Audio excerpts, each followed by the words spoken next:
Filipenses capítulo 3, verso 17, assim diz a palavra do Senhor. Irmãos, sede imitadores meus, e observai os que andam segundo o modelo que tendes em nós. Pois muitos andam entre nós, dos quais repetidas vezes eu vos dizia, e agora vos digo até chorando, que são inimigos da cruz de Cristo. O destino deles é a perdição. O Deus deles é o ventre, e a glória deles está na sua infâmia, visto que só se preocupam com as coisas terrenas. Pois a nossa pátria está nos céus, de onde também aguardamos o Salvador, o Senhor Jesus Cristo, o qual transformará o nosso corpo de humilhação para ser igual ao corpo da sua glória, segundo a eficácia do poder que ele tem de até subordinar a si todas as coisas. Portanto, meus irmãos, amados e muito saudosos, minha alegria e coroa, sim, amados, permanecei deste modo firmes no Senhor. Oremos mais uma vez. Pai Santo, graças te damos por todos esses momentos que aqui tivemos de culto ao Senhor e agora que ouviremos mais uma vez a tua palavra, que o Senhor, ó Deus, dirija a tua igreja para se atentar ao que o Senhor tem a falar conosco e, ó Deus, caminharmos de acordo com a tua palavra. Que o Senhor nos ajude, continue a sustentar o teu povo por meio da tua palavra. É no nome de Jesus que eu oro agradecido. Amém. Meus irmãos, a doutrina da imitação de Cristo, ela não é uma novidade, muita gente escreveu sobre ela, alguns escreveram coisas boas, outros escreveram coisas ruins acerca disso. Talvez dois livros que nós conheçamos, que sejam mais populares, acessíveis a todos nós, é um livro que se chama A Imitação de Cristo, do monge católico Thomas de Kempis, e o livro de Charles Sheldon, Em Seus Passos, o que Jesus faria. Eu já te adianto que esses são exemplos ruins de como imitar a Cristo. Primeiro que o livro A Imitação de Cristo, ele enfatiza uma imitação moral, baseada nas obras para a salvação. É de um monge católico romano, então é o que se espera que ele escreva acerca disso. O segundo livro, ele é fruto do evangelho social do norte-americano da década de 40, e a ênfase dele é na imitação de um padrão moral especulativo, e se Jesus estivesse no meu lugar? E a ideia do livro não importa se você crê nele ou não, o importante é se você vai especular acerca do padrão e da ética moral de Jesus Cristo. Então, esses dois exemplos, eles não retratam o que é de fato o fundamento da imitação de Cristo. Porque o que Cristo fez foi ser crucificado, uma atitude de auto-sacrifício, em vez de apenas ensinar qualquer padrão ético específico, e que as pessoas devessem simplesmente olhar para a memória da vida dele e falar, esse é o padrão ético, sigamos ele. Jesus fez muito mais do que isso, embora, logicamente, ele tenha também ensinado moralidade e ética. O segundo livro vai retratar, então, essa especulação, e a imitação de Cristo, ela não é especulativa, ela é prática, ela é vivida todos os dias pelo povo de Deus. Quem foram os primeiros que imitaram a Cristo de fato e de verdade? Foram os apóstolos. Esses, sim, retratam um modelo adequado da maneira em que nós devemos imitar a Cristo. É por isso que nós vamos encontrar o apóstolo Paulo falando diversas vezes, sede meus imitadores, porque eu sou como eu sou de Cristo. A ideia aqui não é simplesmente um padrão moral e especulativo, é prático, é autossacrifício, é sacrificar-se, é doar-se, é tomar a sua cruz. É entender que a imitação de Cristo, ela está fundamentada na Escritura. E a Escritura nos mostra que o imitar a Cristo é da maneira que os apóstolos, eles viveram. Não é uma concepção daquilo que nós inventamos acerca de Cristo. O modelo, o padrão já está na Escritura Sagrada e a vida dos apóstolos retrata essa imitação. É por isso que Paulo, ele vai nessa sessão aqui começar do verso 17 com dois imperativos, e o primeiro deles é sejam meus imitadores. E olha, observem, vejam aqueles que estão andando, aqueles que estão vivendo como nós, imitando a Cristo Jesus. Talvez, para a mente moderna, essa ideia, né, de Paulo ser de meu imitador, pareça arrogante, mas não é.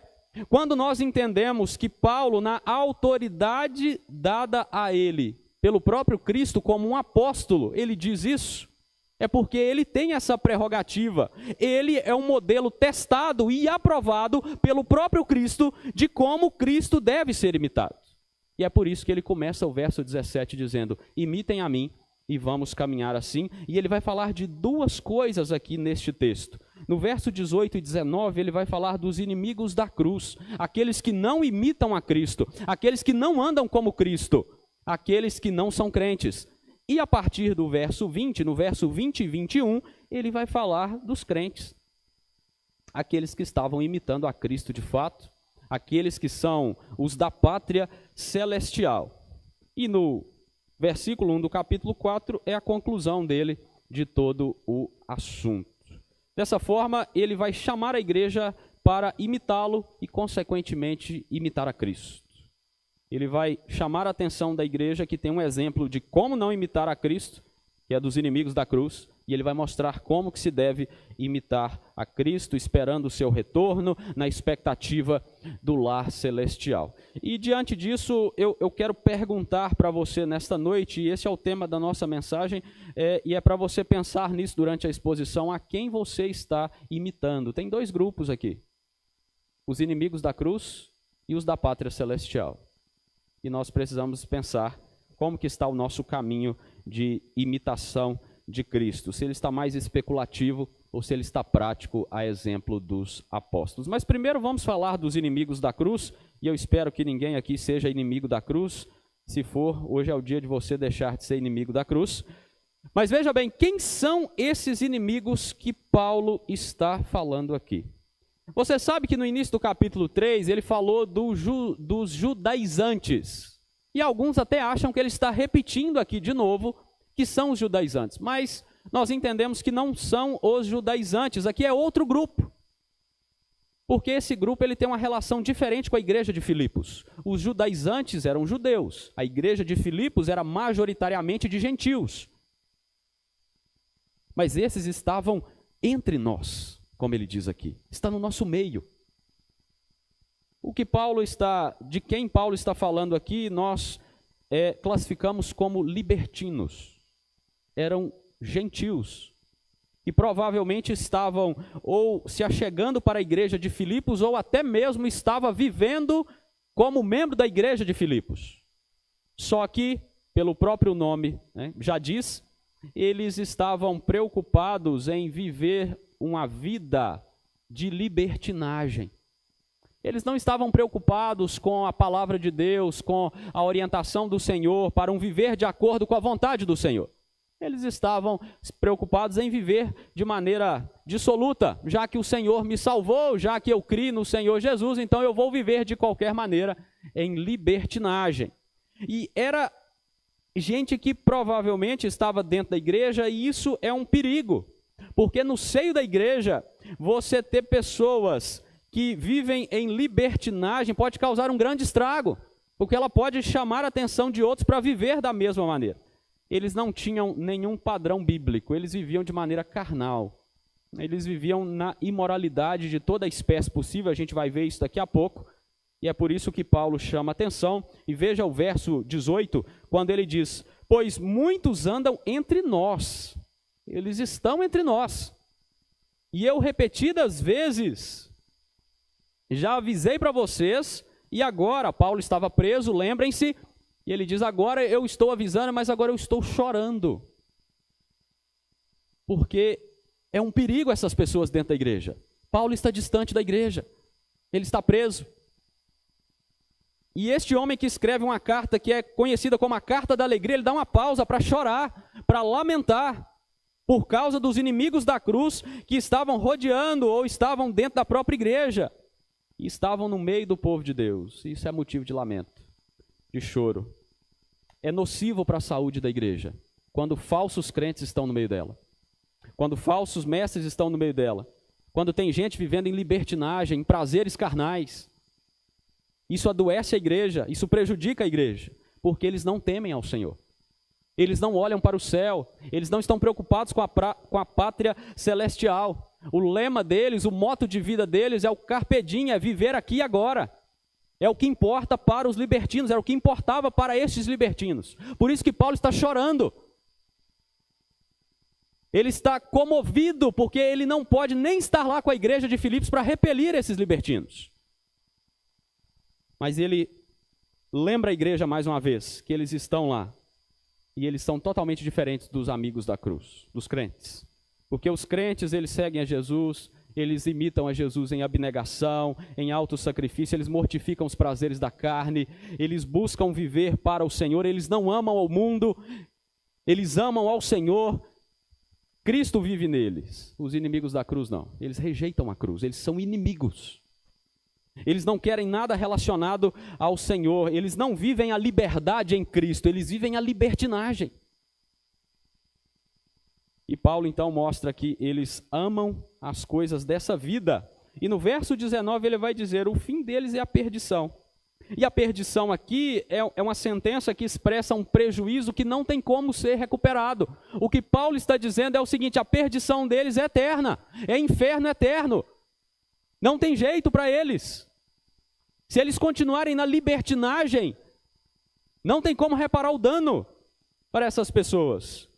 E Paulo destaca aqui no verso 19 que eles têm um Deus e uma glória. O Deus deles é o ventre. Paulo já havia mencionado essa expressão lá em Romanos capítulo 16.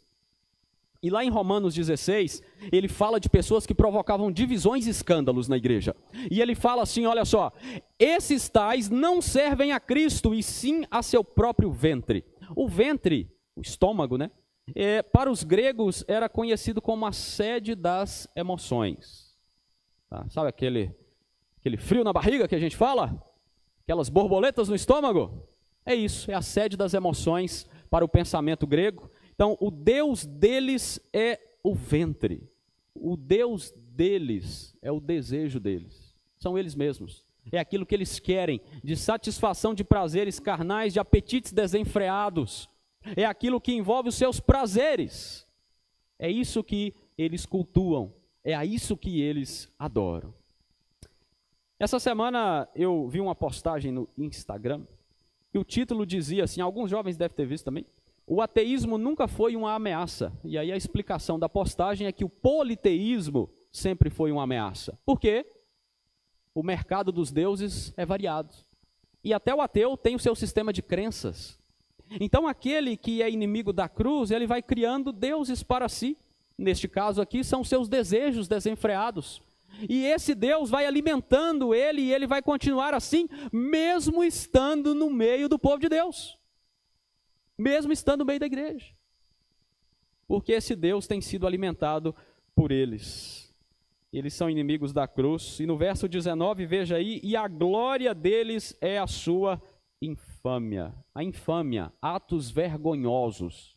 A Nova Almeida atualizada, ela faz a tradução desse versículo assim, e a glória deles está naquilo de que deviam se envergonhar.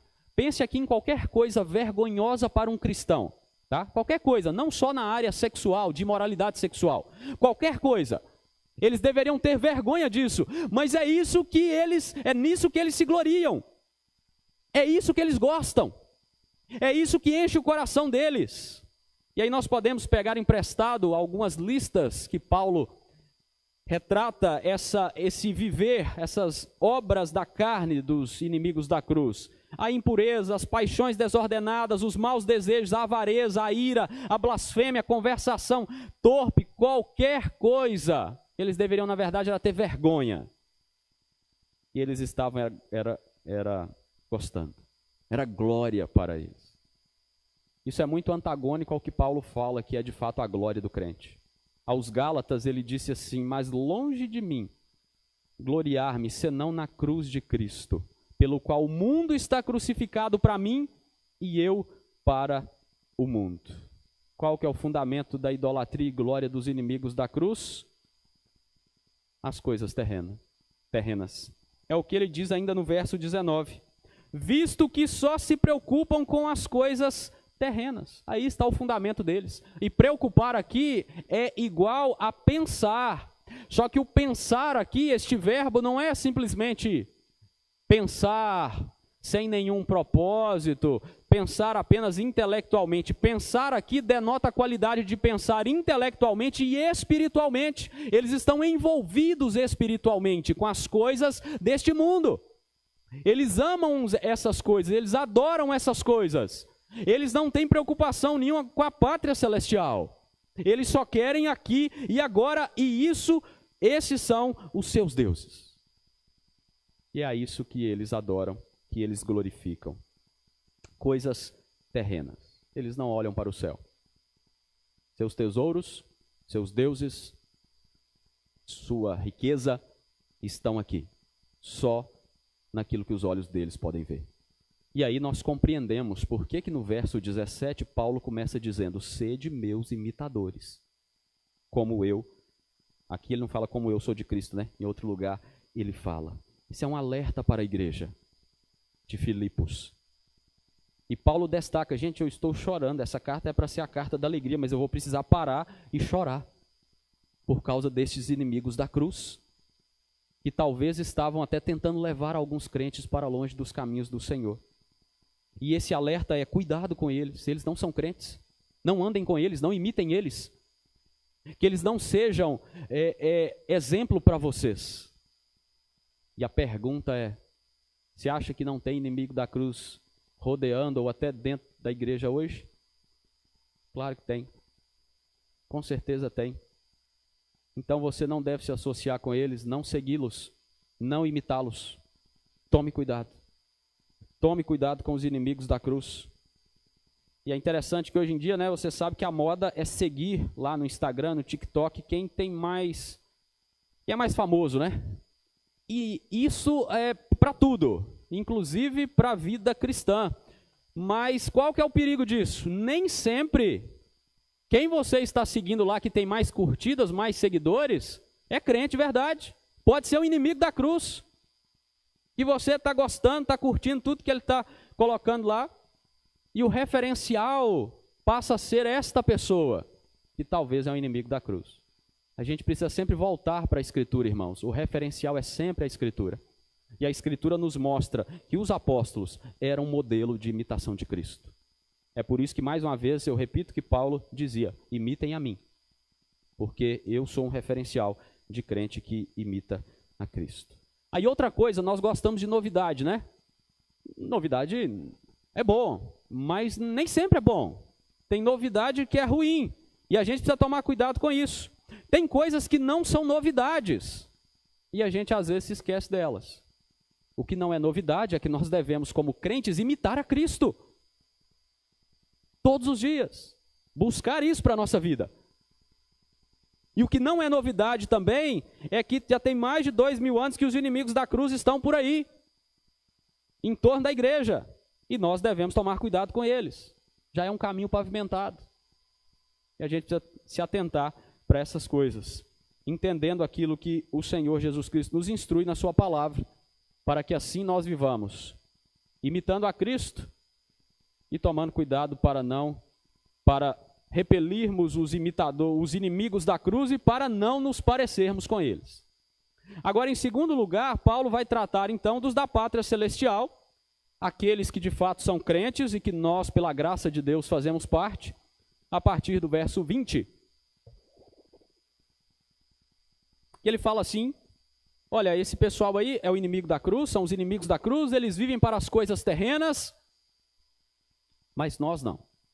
Nós vivemos para o Senhor, pois a nossa pátria está nos céus. Por quê? A nossa pátria está nos céus. Porque Jesus disse que o reino dele não é deste mundo. E todos que professam a fé em Jesus Cristo pertencem ao seu reino. E o seu reino, ele diz respeito a uma cidadania celestial. Nós estamos aqui como peregrinos, até aquele dia em que o Senhor voltará e restaurará todas as coisas. Porque é do céu que o Senhor voltará. Lembre-se do que os anjos disseram aqueles discípulos que viam Jesus ascender aos céus em Atos capítulo 1. Eles disseram assim: esse Jesus que dentre vós foi assunto ao céu, virá do modo como viste subir. É fato que Jesus virá do céu. E no final, ele vai restaurar todas as coisas. E Paulo está pensando aqui nessa perspectiva que antecede essa restauração final. Porque todos os nossos irmãos que partiram já para estar com Cristo, eles estão na pátria celestial, desfrutando das benesses celestiais, já agora. E desfrutarão ainda mais no retorno de Cristo Jesus. Então, aqueles que são da pátria celestial, eles devem se preocupar, devem pensar intelectualmente, espiritualmente nas coisas do céu. Afinal, nós somos cidadãos dos céus. E há um claro contraste aqui com os inimigos da cruz. Porque enquanto eles pensam nas coisas da terra, os crentes pensam nas coisas do céu. Eles almejam, eles desejam, eles aguardam o retorno do seu Senhor e Salvador. Enquanto os inimigos não olham para o céu, nós ficamos olhando o tempo inteiro, esperando. Quando é que o Senhor Jesus vai voltar? Vai voltar. Veja bem o verso 20. De onde? Do céu. Nós também aguardamos o Salvador, o Senhor Jesus Cristo. E você sabe que tem várias maneiras de você aguardar, né? Você precisa ir no banco amanhã, resolver problemas burocráticos. Você não vai gostar de aguardar naquela fila, né? Vai ser terrível. Segunda-feira o banco cheio e você aguardando para resolver problemas burocráticos, né? Você precisa falar com a prestadora de serviços, aí eles te encaminham para 50 pessoas lá no telefone. Você não quer aguardar aquilo, é horrível. E aquela musiquinha ruim ainda, né, no seu ouvido, geralmente, tocando. Você não gosta disso. Mas e quando está para chegar aquela viagem que você programou para fazer? Como é que está a expectativa? Você está amando, né, que as férias estão chegando e você vai viajar. E quando você está esperando uma encomenda pelos correios que você comprou e deseja muito que chegue? E quando vai casar, né? Daqui a pouco o casalzinho ali vai casar, tá? Ó, expectativa, aguardando. É diferente, não é? As duas coisas. Então, a nossa perspectiva, ela é do segundo sentido. Nós aguardamos o retorno de Jesus Cristo com entusiasmo, com empolgação, com fervor, com disposição. Nós aguardamos aquele dia, com muito ânimo. Ou você está aguardando Jesus Cristo voltar na perspectiva da fila do banco burocrático? Porque se você estiver aguardando o retorno de Jesus desse jeito, você precisa acordar para a vida.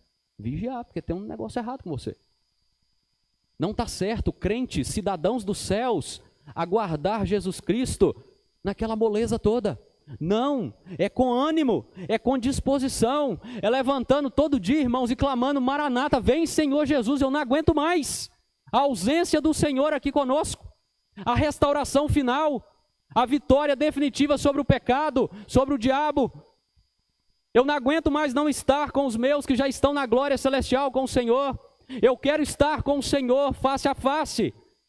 É assim que o crente aguarda a volta do Senhor Jesus Cristo. É assim que nós aguardamos o retorno do nosso Rei, todos os dias, bem animados, bem dispostos. É isso que Paulo está dizendo aqui. É do céu que nós aguardamos o Salvador, o Senhor Jesus Cristo.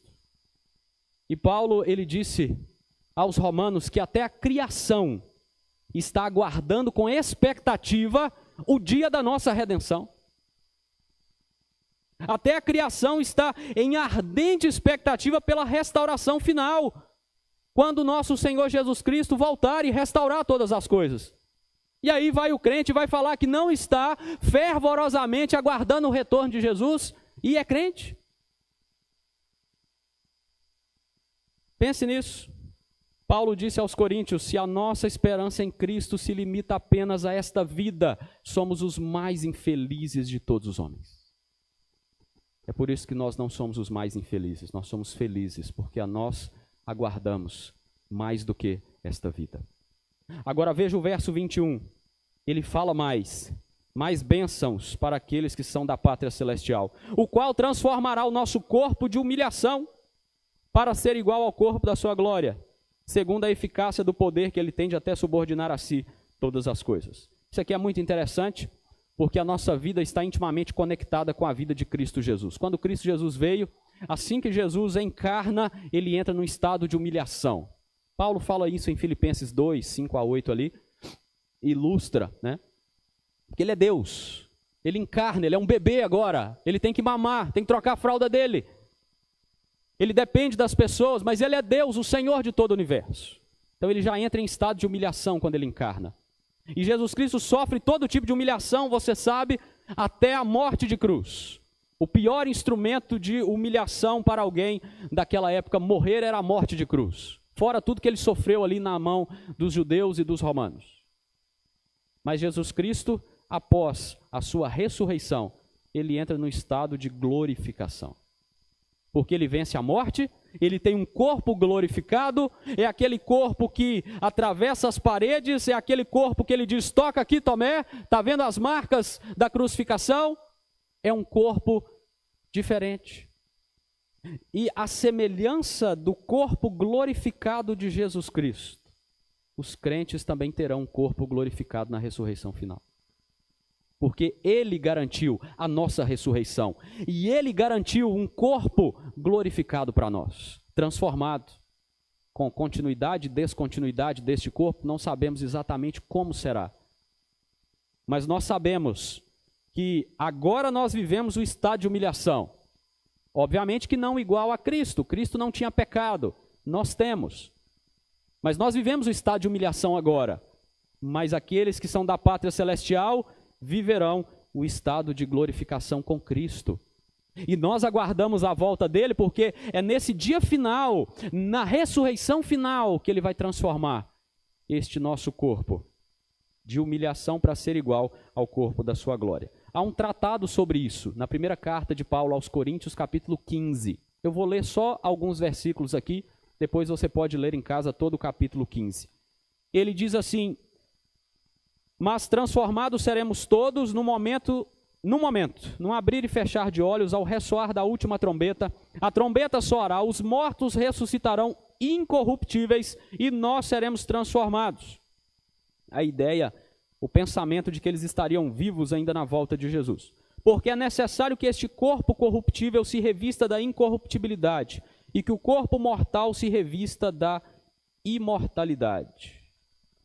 Então, veja que Paulo ele está apontando para o fato de que haverá ainda este momento final glorioso para o povo de Deus.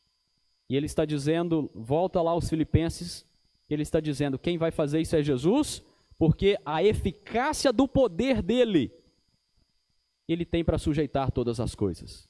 Jesus Cristo sujeitou tudo e todos ao seu senhorio. A força do pecado sobre a nossa vida não seria diferente, não ficaria de fora. É por causa do pecado que criaturas criadas à imagem e semelhança de Deus não podem mais viver para Deus. Estão manchados, deformados, são pecadores.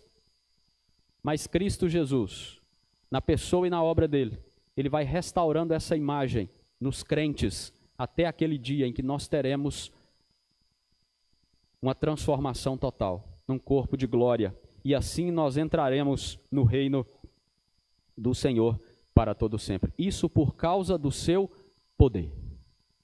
Então você percebe o abismo, a diferença entre os inimigos da cruz e os que vivem para a pátria celestial? Você percebe isso? Percebe quão antagônico é uma coisa da outra? Creio que é isso que Paulo queria que a igreja de Filipos também percebesse. Veja a diferença que é. Vocês, cidadãos do céu, e aqueles que não são cidadãos do céu.